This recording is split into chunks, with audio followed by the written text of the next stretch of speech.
Hi and welcome to our channel, Live to Create. I'm Roxana, I'm Kaylee. and on today's episode we will be making a fur wreath. So I was at the store and I saw this really nice wreath and I really liked it except for the price. So I decided to make my own. And some of the items that you will be using for it you can find at your local dollar store, Dollarama. There's a wire wreath though. Just plain old wire. Very boring. Some of these poinsettias. Or I don't know if I flowers. said that properly. Some more of these. These are silver. Just kind of white. This one. They look kind of like tiny snowballs. It just says decorative stem on it. And then some more of these are Golden cute. snowballs. Last but not least, the fur.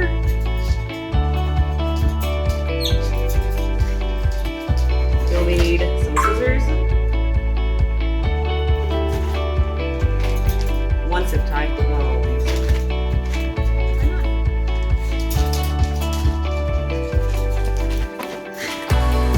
Some sticks, and a hot sauce.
This is our final product. Really love how it turned out. Super fluffy. Super fluffy. So our total cost for everything that we bought was $13.50, and the one that I saw at the store was $40. So yeah, it is less than half the price. So yeah. If you haven't subscribed, please subscribe, and please give us a thumbs up. Notifications. Thanks for watching. Bye.